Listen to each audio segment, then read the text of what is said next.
I don't want no oil a-spoiling my shoreline. I like fish much better than crud. I like birds and things a-creeping and crawling. Won't trade no more oil for blood. The sun done give us all we need to make this country run. But that black demon oil's got us fussing and fighting, and I do believe it's time we was done. I don't want them nukes run by them kooks who think radioactivity is fun. No more three-headed frogs or kids with leukemia. Nuclear power ain't fit for a dog. The sun done give us all we need to make this country run. But that nuclear power's got us fussing and fighting, and I do believe it's time we was done. No nukes! Good morning, Toledo, and good afternoon, Columbus. Good evening, Bowling Green, and hello to those of you on the internet, wherever and whenever you are. My name is Joe DeMare, and I'm here with my fantastic co-host, Rebecca Wood. Together, Rebecca and I are going to craft you an incredible hour of radio called For a Green Future. And you are unanimous in that. Yes, I are, definitely. So, we got a great show lined up for you today. We have, we're going to just chat for another 10 minutes or so, and then we're going to hear an interview with our good friend Vina Colley from the Piketon Residence for Environmental Safety and Security. Okay, a minute ago you said it was Vina. All right, Vina, it is Vina. Vina with an N, right? Right. Well, is that short for Divina? I wonder? No, it's Vina. Okay. Which is why I'm so confused. Right, European pronunciation, V. But she'll actually correct us, because right at the beginning of the thing, right. she restates her name. We need some clarity here. So listen to her. She's the authority on that, not me. All right. And she's going to talk about the situation down there, some of the latest developments in terms of the radioactive pollution, which is causing such a high cancer rate down there, and how things are actually getting worse because they've reopened this nuclear waste reprocessing plant. How are they? Yeah. After that, we hear from our advertisers and patrons, and then Rebecca, your turn at the mic. What will you be talking about this week? I'm going to talk about the amaranth plant. Amaranth. All right. Very nice.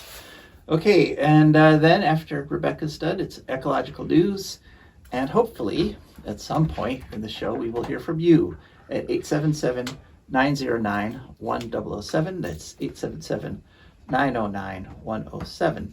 And also, you may now text us during the show if you don't want to, if you're a little mic shy, but you want to get in there, make some comments. You can text us at 419-973-5841, and we will happily read your comment on the air, assuming we approve of it.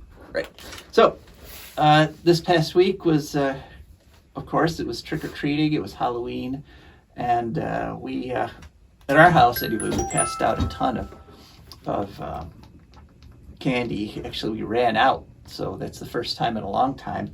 In fact, I was kind of counting on having like a pound of leftover candy. I was sort of looking forward to that. Yeah. But we passed it all out. Hey, you know what it is? It's the day after Halloween. Candy on sale. Oh, good point. Yeah. Well, I'll head out there. Although, it's real Halloween, which is the day after Halloween.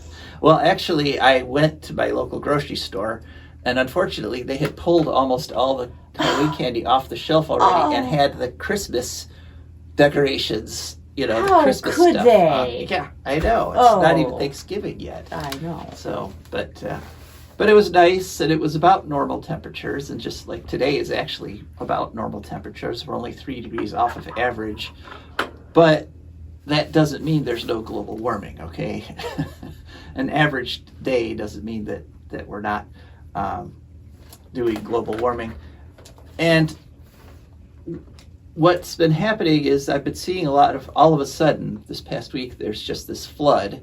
And that's one way that you sort of know that this is a staged thing. There's been this flood of reports that there are all these surveys all of a sudden that show people aren't caring about global warming anymore. That, It's probably because they're worried about starving to death this month. could be You know? but it's also quite possible, and this is kind of what I believe, that these reports, these surveys are actually disinformation. Yeah. Yeah, because we know that there's a ton of disinformation because, well, we've got the President of the United States there saying there's no such thing as global warming.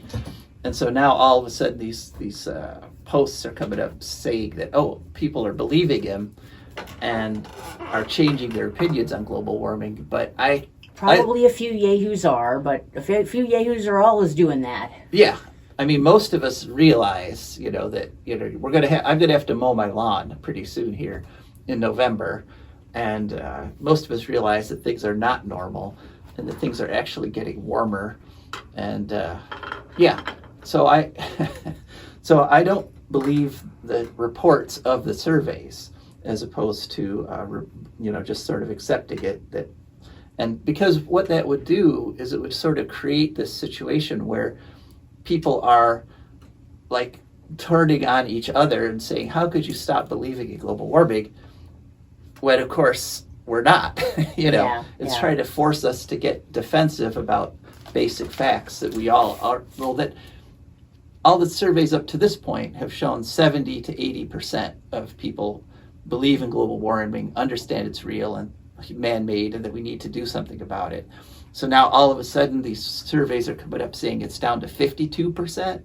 No, I'm sorry, not in this world, not where we just had this. A random survey of people that we completely cherry-picked to make sure they didn't believe in global warming shows that people don't believe in global warming. Right.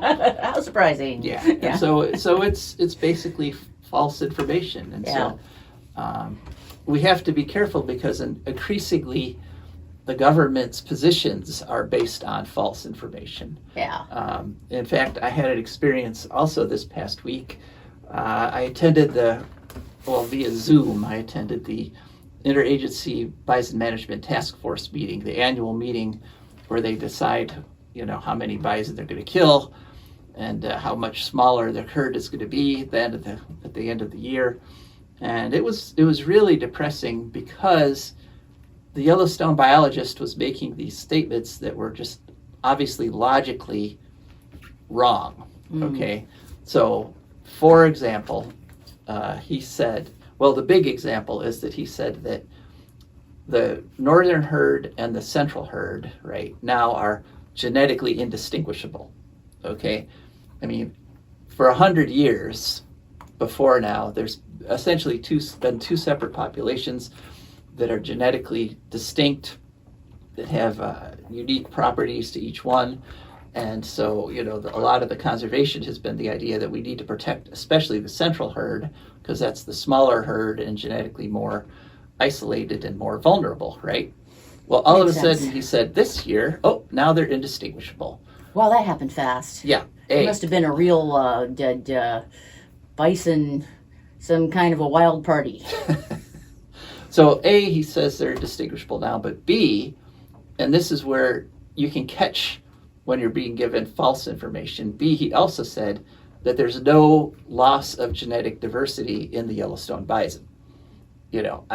My comment was that if this is true that the two populations are now genetically indistinguishable, that shows that you're over harvesting and you're losing genetic diversity. Yeah, I would think. But he claims that somehow you can have two distinct populations and lose one of them, essentially have one absorbed into the other. Mm-hmm. And you don't lose any genetic diversity doing this somehow. In other words, it's impossible. So when you have less individuals, don't you automatically have less genetic diversity? Yes. I would think so, because all of our DNA is at least subtly unique. Right. And so the smaller the population, the less genetic diversity, no matter what this guy, this Yellowstone, this federal employee who's promoting the policies of the current anti-environmental government says. So that was one really depressing thing. Another depressing thing is that they're well on their way down to 3,500 bison. They're making sure they kill enough every year to reduce the population. And part of what they're doing, they're using the tribes to do this, right? The Native American tribes, and they're actually going out and recruiting tribes from like 1,000 miles away. They say, come to Yellowstone and use your treaty rights, your hunting rights. And so they're increasing the demand for bison meat, Yellowstone bison meat, even while they're reducing the population. Oh, dear Lord. And so what's going to happen is they're going to get down to that 3,500, but now they're going to have literally thousands of Native Americans that are dependent on this bison meat. And so I believe they're just going to blow right past that 3,500. And this is all in the context of a park which can handle 10,000. The studies have been done, and the carrying capacity of Yellowstone National Park is about 10,000 bison, and they're trying to lower the population down to 3,500. And the reason they're doing this, of course, is that the bison ranchers in Montana don't want any bison. And so they're not willing to go down to zero, because bison are literally the most attractive animal. They're the reason most tourists come to Yellowstone, is they want to see wild bison. So they're not going to go down to zero, but they've picked a random number that's too low to support the genetic diversity of the herd because of these bison ranchers. Even though, as Stephanie C., our often guest on the show, has pointed out, that the people of Montana, the vast majority, like 90% of them, want wild bison in large numbers, even wandering out of the park and repopulating Montana. So it was all very depressing. But it's increasingly the situation where the government is using false information. And so one of the things that here in Ohio that the result of this has been are these laws that about 50% of the counties in Ohio have laws banning wind and solar. And those bans are put in place because of false information. The propaganda is that wind turbines kill birds, which they kill birds at a tiny, tiny rate, like one bird per turbine per year. They also the false information is that solar panels leach heavy metals into the ground, which they do not. All kinds of false information, but it's spread, and so the local governments have passed bans on wind and solar. They're just made out of the same materials we make other giant metal things out of. Yeah. And so, but I do want to end this, my opening rant, on a positive note, and that is when the true information does get put into place, democracy can fix this disinformation. In fact, what's going to happen, one thing we have reported on already, is in Richland County, they've gathered enough petition signatures that this Tuesday, election day, they're going to vote, and hopefully the people in Richland County will vote to overturn that county's wind and solar ban. Okay, so this is what you can get when the truth manages to get out and counter all this falsehood, is you can actually use democracy to change policies. So fingers are crossed, and our hopes and prayers go out to the people in Richland County that they overturn this wind and solar ban, because literally all our futures depend on it. That's one of the points of our show, is that everything is interconnected. The plight of the blue whales in Antarctica and the polar bears up in the Arctic, our plight is tied to theirs. And so the more we can get off putting carbon in the air, the more we can switch to clean energy sources like wind and solar, the better for all of us. So that's my opening rant. All right. What did you think? 877. Good opening rant. Thank you. 877-909-1007, or you can text 419-973-5841. And we had attempted to do a live YouTube version today. So before the show, I got on and did a short little thing. We're going to try live YouTube. Unfortunately, that didn't work. Our Wi-Fi here in the studio is not strong enough. So apologies to people who are trying to watch on YouTube. Sorry Just about gotta that. get back on the computer, the good old 100.7 FM. You can watch the live feed. I'm or pretty listen to sure the they've live given feed. up by now. I kind of hope so. Well, but we got a text by somebody who was where responding are to you? that. So Okay. thank you for texting us. Thank you. That's very sweet. All right. So now on to the next part of our show.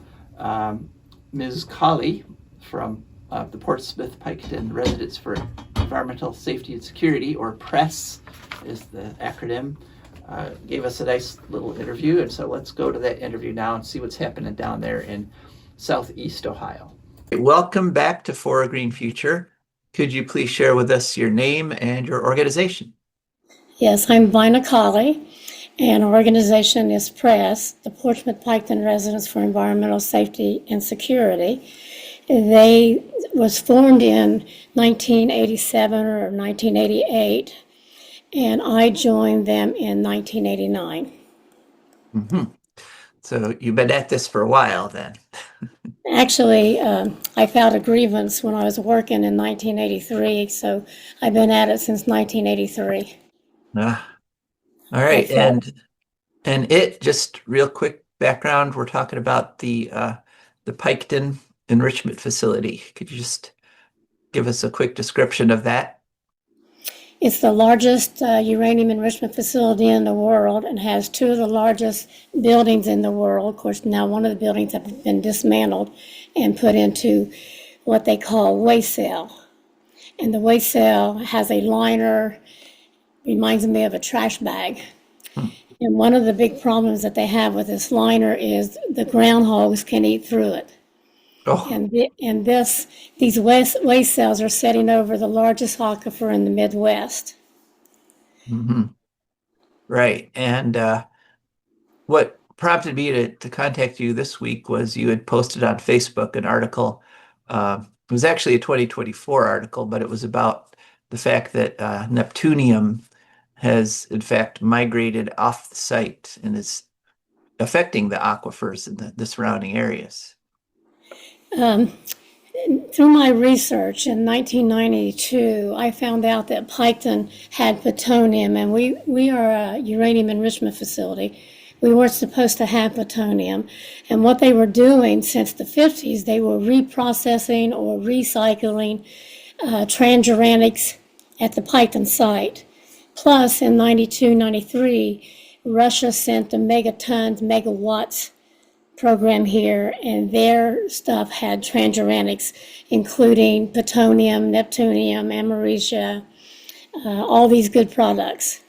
And they never informed the workers or they never informed the community. And even today, Ike White says he doesn't know anything about plutonium being on site. And who's Ike White? He's the Secretary of Energy. These waste cells should have never been built at Piketon because we have too much moisture, too much rain. We're in an earthquake area, we're in tornado area and flooding area. So these waste cells should never have been built at Piketon. Mm-hmm. And in fact, neptunium's not the only thing that's migrated off-site, right? Right. Famously, you had a school that was closed because of plutonium. Yes. Yeah. Neptunium and plutonium. Dr. Ketter and a girl named Elizabeth Lamberson did some wipe samples there, and they found it to be contaminated, and they shut the school down. And so they're building a new school for the kids, but then they turned around and auctioned this school off to a Vanguard ministry, which I believe he's a preacher that works at the plant. And he bought that school for $250,000, which is horrible. So he's I mean, they had 10 or 11 kids that went to this school who died of leukemia and different cancers, and here they're putting a church in this building. Wow. So the thrust of this article that you shared about neptunium, there were calls in there for some actions, like basically putting up signs warning people that the creek was contaminated and so forth. Did any of that stuff happen? No, they never have. And every meeting I bring it up, I ask them to put signs. See, Little Beaver Creek is the one that's getting all this from off-site. And Little Beaver Creek goes to Big Beaver Creek and then goes to Scioto River, and 20 miles goes to the Ohio River, and it goes all the way to the Mississippi. And so we've been discharging. That plant's been discharging into this pipe for 70 some years. And I informed them in 93 is the first time that they were informed that they had plutonium on site by anyone. And they even went out, I think, in the creeks, and they took samples, and they found radiation and chemicals. The EPA, I was with them back in the 90s, and we went over to the Scioto River where this big concrete pipe is.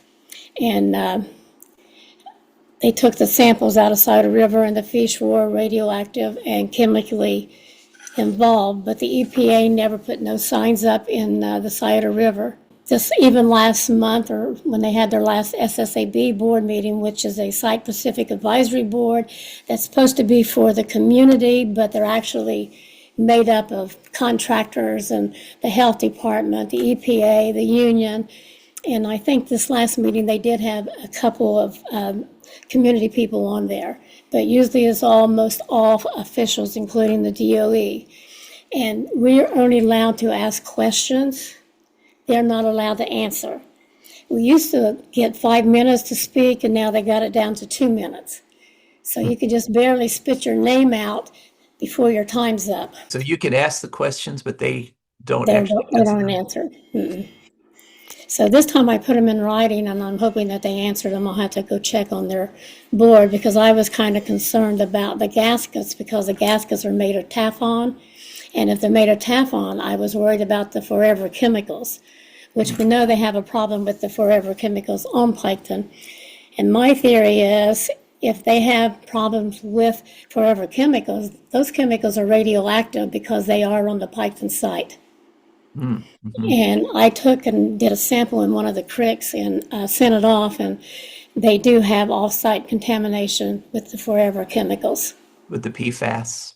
With the PFAS, yes. Marvin Resnikoff and Mary Bird Davis.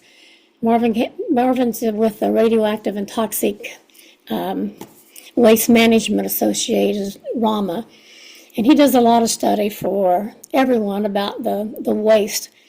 And they had a grant from the MTA fund, and Clark University, they came to my house and stayed for a long time. We went through all my documents, and in our documents, which I told them I had the plutonium, in 1999, when the compensation bill came down for the workers, we were going to be left out. So I got a hold of Ted Strickland and, of course, Mike DeWine and George Vornovich.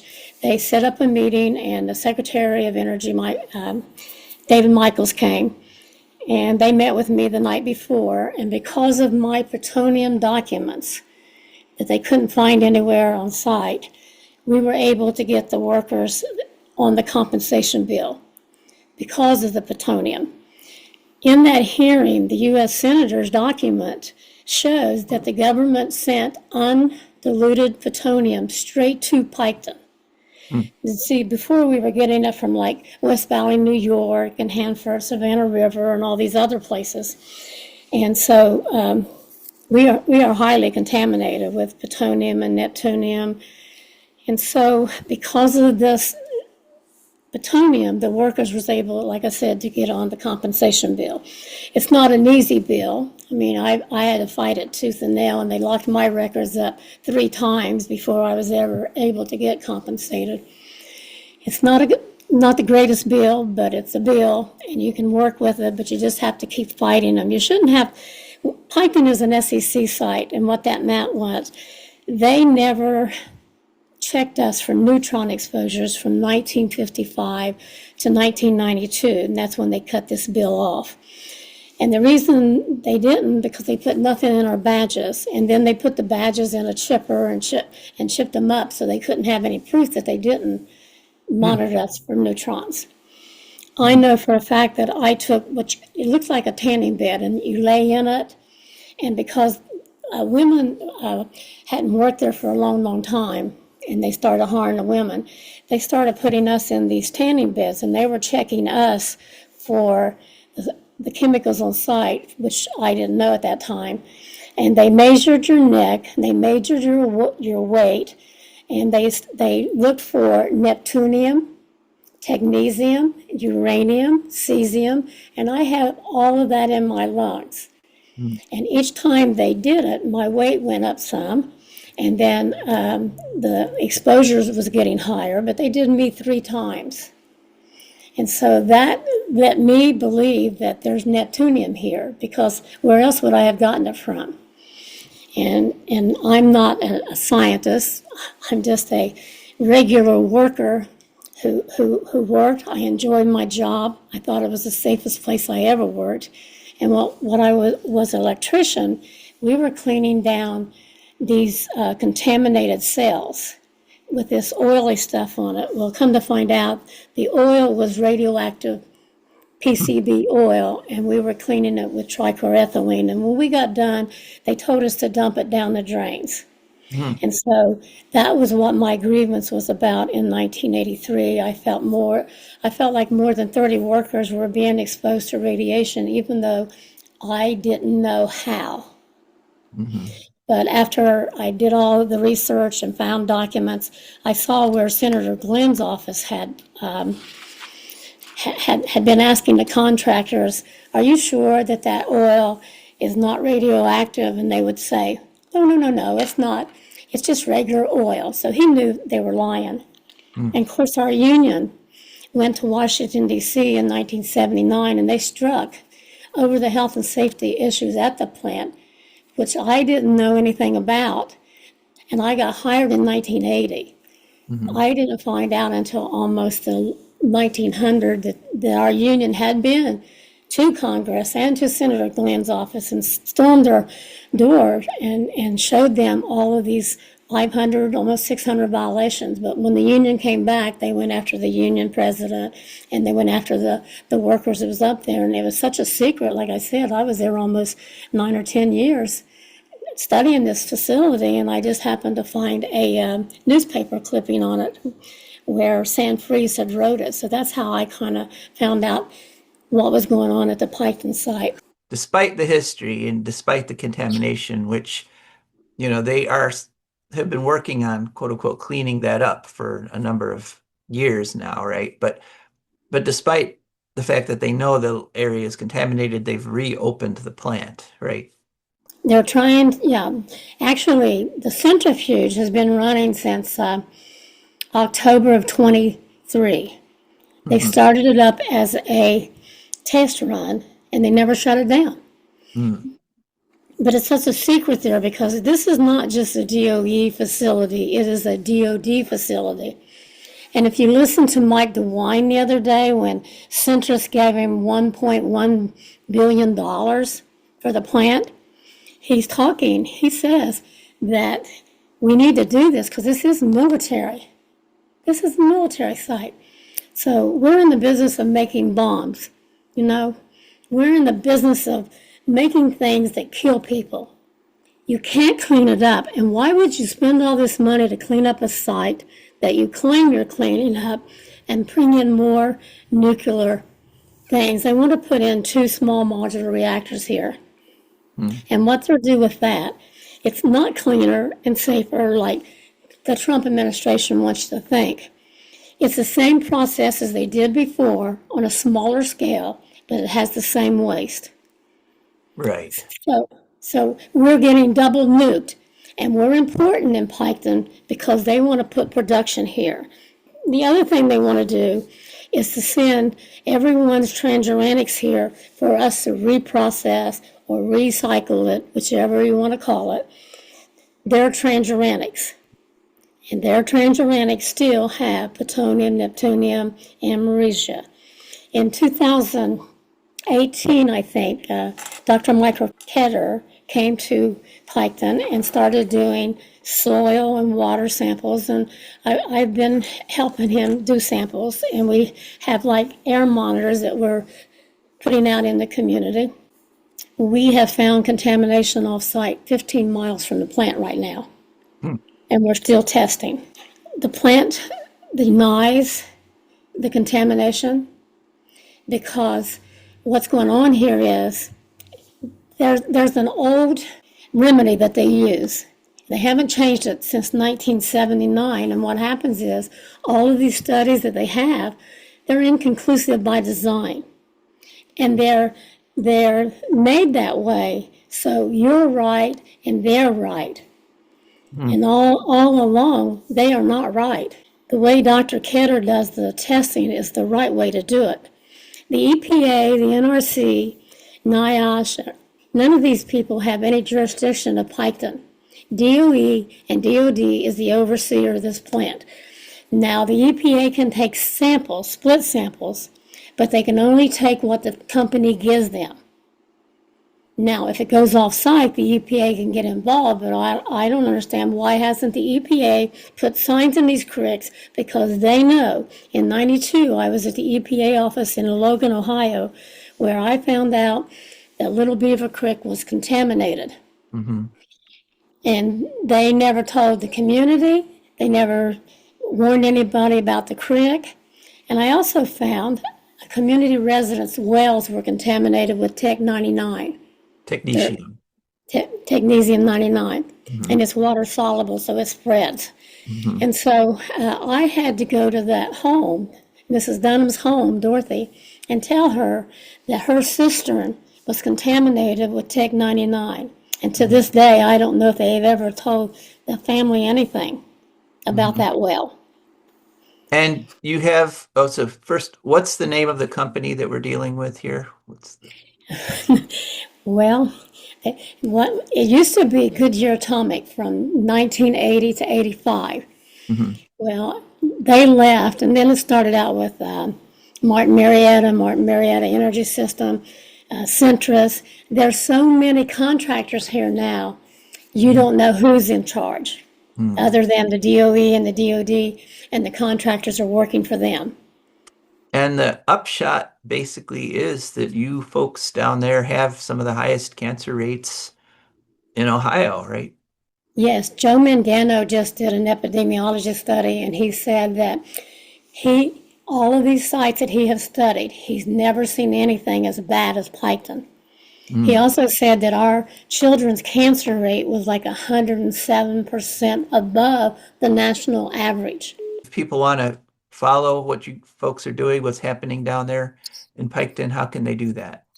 Well, I have a Facebook, and my name is Vina, V-I-N-A, Vina, Colley, sorry. and I put everything I find on that site. So I don't keep no secrets. We also found out that the bedrock was fractured.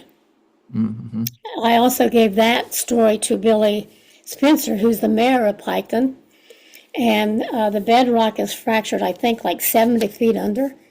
And if this big, large aquifer is contaminated, then it could contaminate all the way up to Indiana.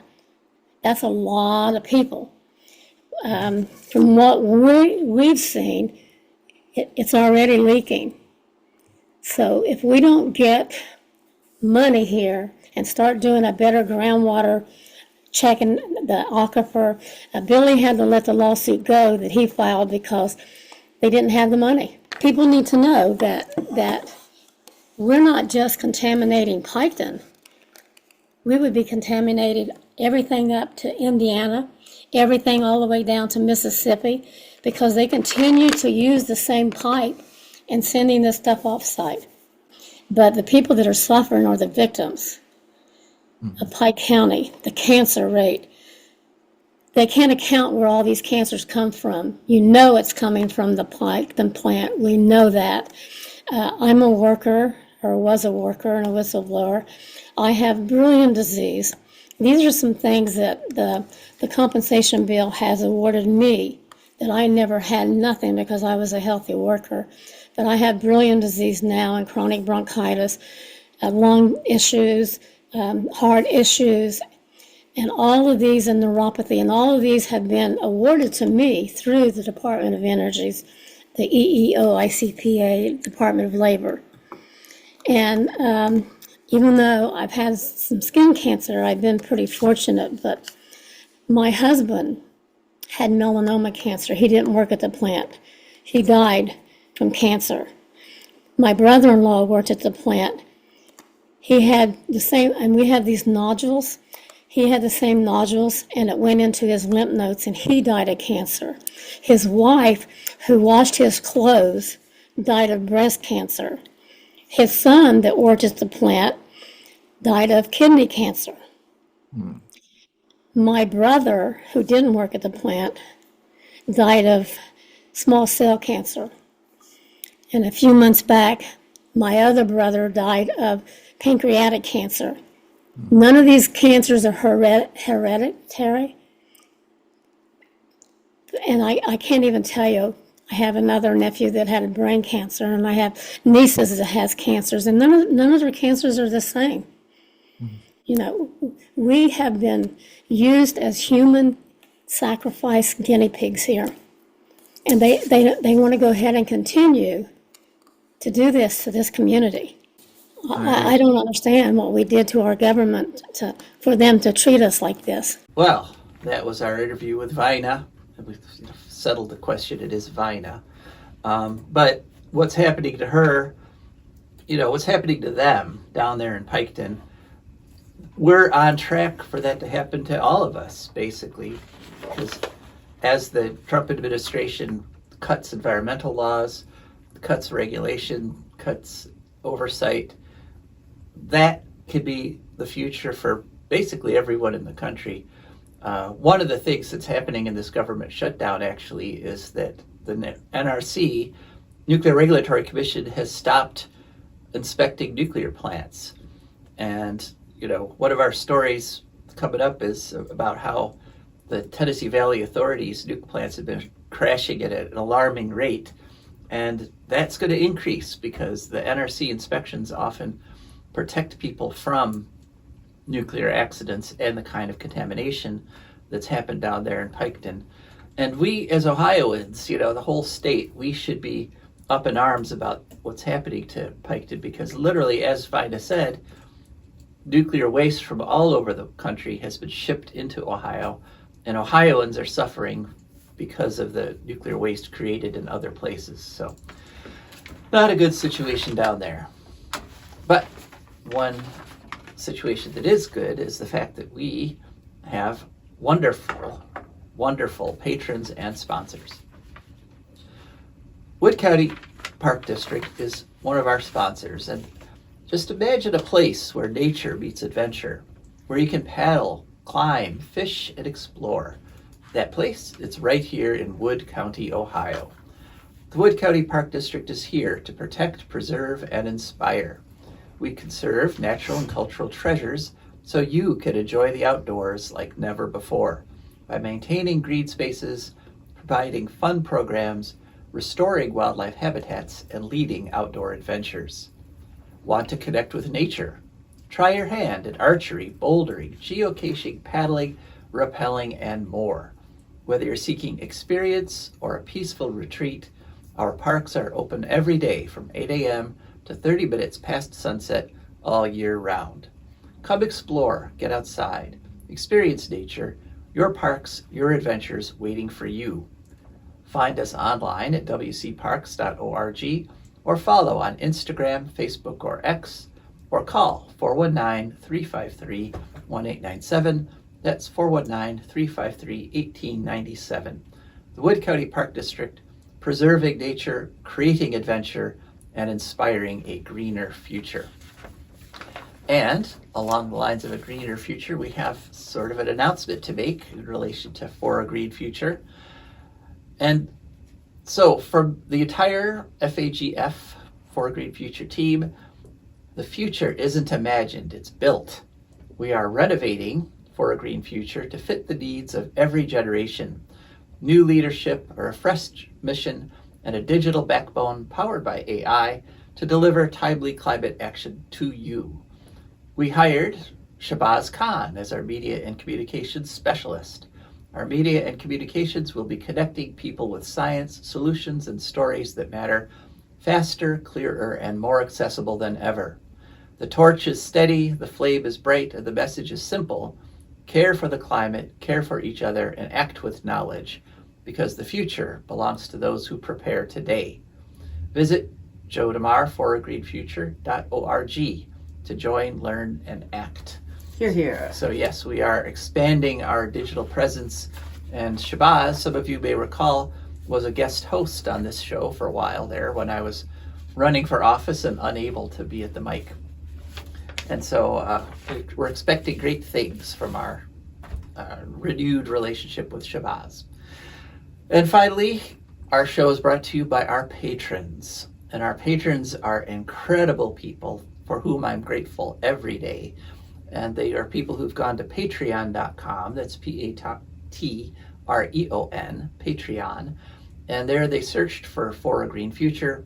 Up popped our Patreon page. They chose a membership level that matched their budgets.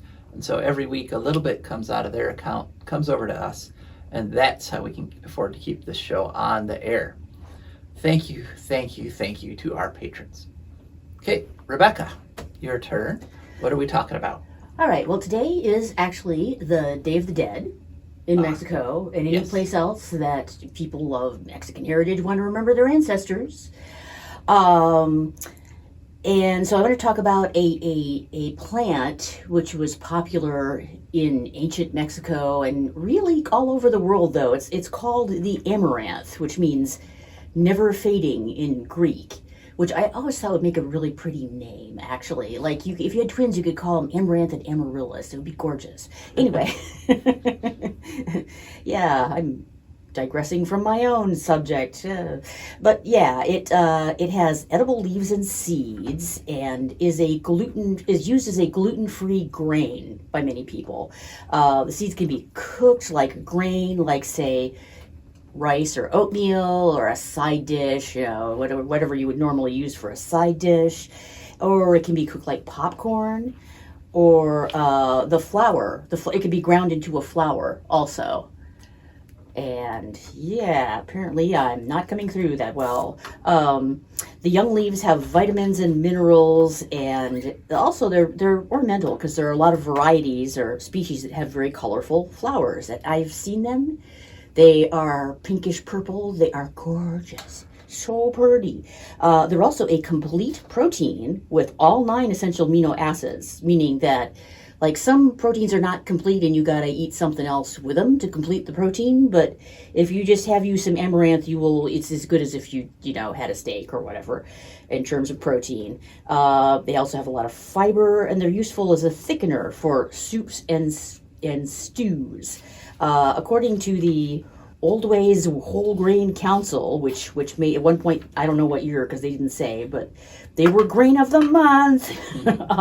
It's a pseudo cereal, though, which means it's not a grass, but produces seeds that are used like a grass seed, like corn, wheat, rice are all in the grass family. Amaranth is not, but it can be used the same way and does the same job, only better.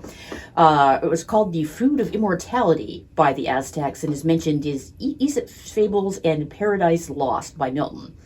So at one time, very, very popular, not known by most people these days. Although I know, like, they grow wild in Toledo in vacant lots. I know people who go out and harvest them and do stuff with them.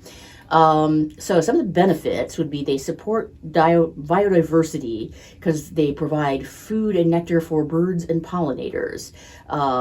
They improve soil and water conservation, and they have because they have deep roots and also grow in marginal soils. And are very good at surviving droughts. So it's a really good idea to have a patch of amaranth, because if everything else dies in a drought, probably the amaranth is going to make it and you're going to have food to eat. So they improve food security a lot. The roots help break up compacted soil, and they have a rapid growth cycle which helps to sequester carbon. Drawbacks. Some species can be aggressive and invasive, because you heard about the deep roots, and then that always spells good but also trouble. Basically. They're good when you want them, they're bad when you don't. They're also how do you say this one? Allelopathic, I think. Allelopathic, Yeah. in that they release chemicals which inhibit other plants' growth. So yeah, you read up on the variety if you see an amaranth hanging around. Find out what it's up to. Some threats to them would be they're threatened by one of their own species, the Palmer amaranth, because it can like bully the other species and drive them out of an area. The sea beach amaranth is threatened by things like sea level rise, coastal development, beach raking, vehicles, that kind of thing. Anything that is not good for beaches is not good for the sea beach amaranth. Also, they're having some trouble with fungi, global warming, but they're not in serious trouble yet, I don't think. Also, in Hinduism, they're sacred to the god Shiva and are called the god's grain or royal grain, and they can be eaten during fasts because they're considered to be a pure food. A nice pure food, and this stuff is super good for you, apparently. Look into it, maybe. It is interesting because it's one of the earliest grains humans sort of grew for food. Pseudograins. Right.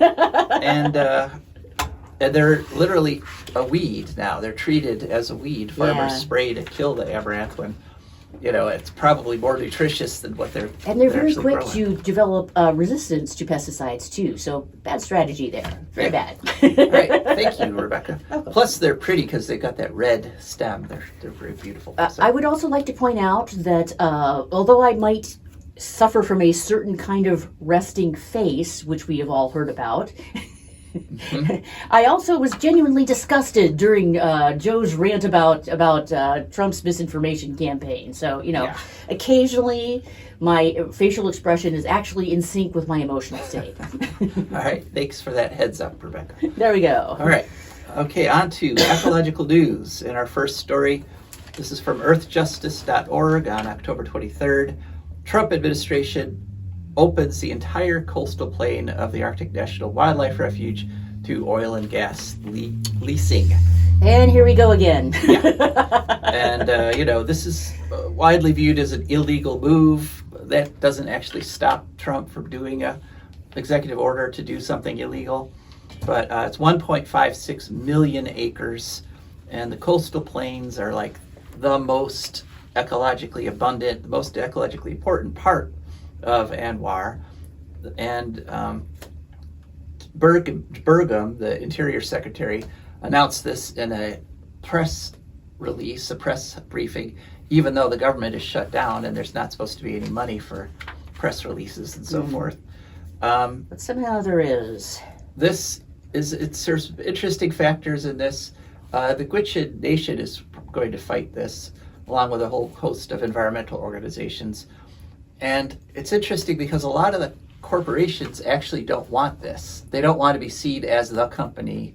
Like Exxon doesn't want to be seen as the company that went in and destroyed the Arctic National Wildlife Refuge. Yeah, people... Because it's not a good look. People can hold a grudge. Yeah, they can... Yeah. So we'll see how far this gets. But one interesting note is, the people in Alaska, back to that survey about people doubting global warming, the people in Alaska have no doubts because up there it's much hotter in terms of historical terms than the normal up there. Today, we're 3 degrees below average. Anchorage right now is 12 degrees above average. And it's, the northernmost parts and the southernmost parts of the globe feel global warming much stronger than we do down here sort of in the middle area. Next story, The Ecologist on October 17th, bottom trawling ban must be at top of agenda. And we've reported before on the UN's biodiversity beyond national jurisdiction, also called the High Seas Treaty. And it has passed the point of becoming a law, enforceable law, because enough countries, in fact 75 countries have ratified it so far. The UK is looking at ratifying it, and so they've had 2 readings so far in Parliament. And the Barry Gardiner, who's a Labour MP who used to be head of the UK's environmental policies, he's arguing in favor of accepting this ban on bottom trawling, because bottom trawling releases carbon like no get out, and once you've bottom trawled, it can take like a century for the place that you just wiped out to recover. So good on the UK for considering this. Let's hope it goes the right way. Next story, and this is, at the start of our show we usually say that we're going to talk about how the environment affects your wealth, your health, and your happiness. Well, this was a health and happiness one. Unfortunately, Consumer Reports on October 14th, you might have been hearing about the idea that some protein powders have lead in them. Oh, Lord. So Consumer Reports went and tested 23 products and discovered that 2/3 of them have unsafe levels of lead. Wow. Including, the worst ones have up to 10 times the level of concern, up to 10 times the sort of limit where you're supposed to start, not eating the product. Title of this report is Protein Powders and Shakes Contain High Levels of Lead. This is a repeat of a test that they did way back in 2010. So they just repeated this, and unfortunately they discovered that 70% of the products that they tested now have higher lead than they did 15 years ago.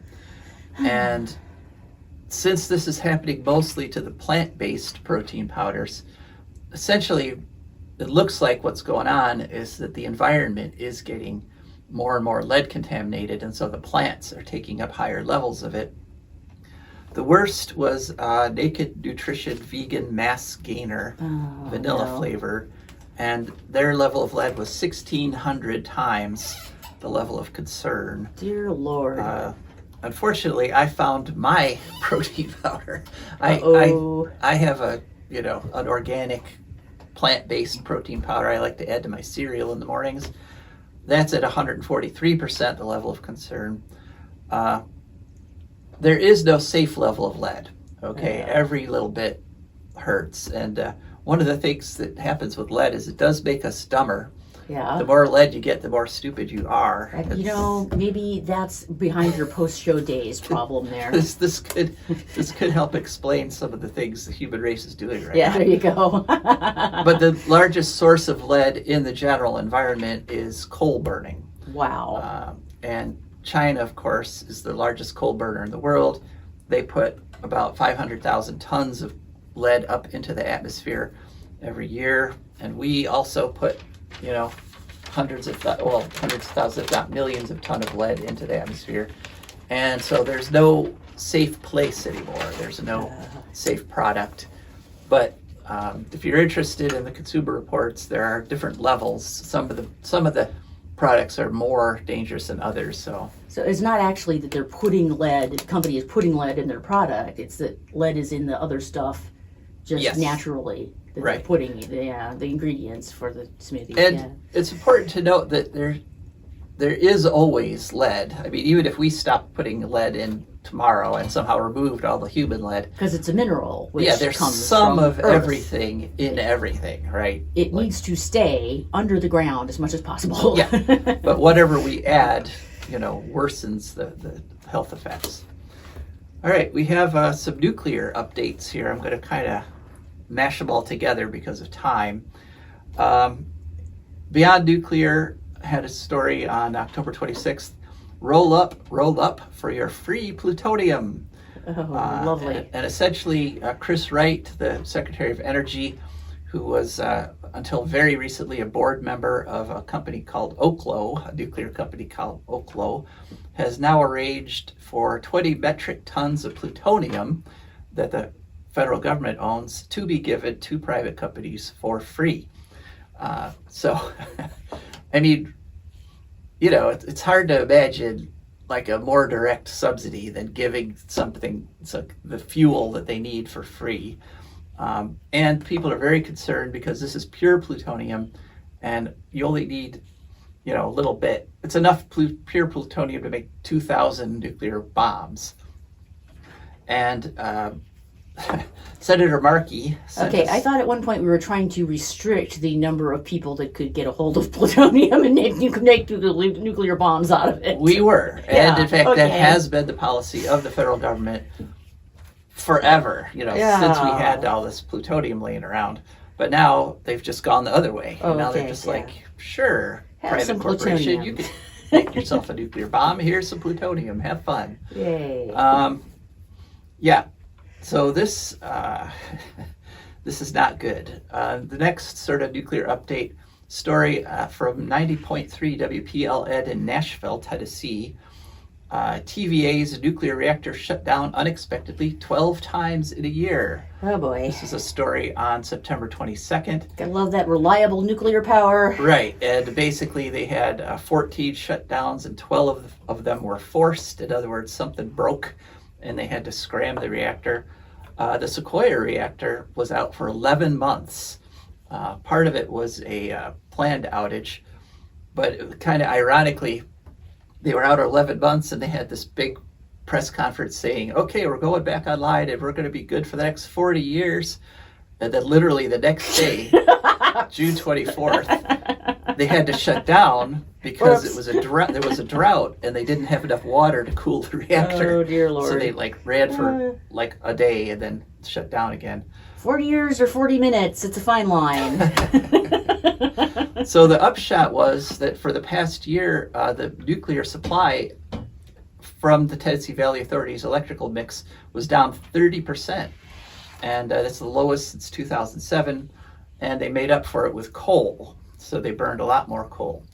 All right, well, we're just about out of time here. That's it for this week. Thanks so much for listening. This is Joe DeMare. And Rebecca Wood. And we are signing off.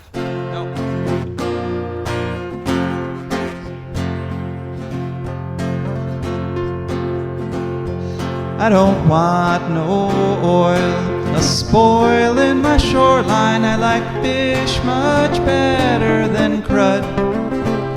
I like birds and things a-creeping and crawling.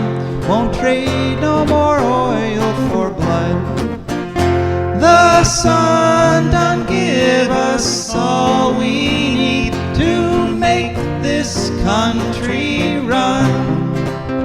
But that black demon oil's got us fussing and fighting, and I do believe it's time we was done. I don't want them nukes run by them kooks who think radioactivity is fun. No more three-headed frogs or kids with leukemia. Nuclear power ain't fit for a dog. The sun done give us all we need to make this country run. But that nuclear power's got us fussing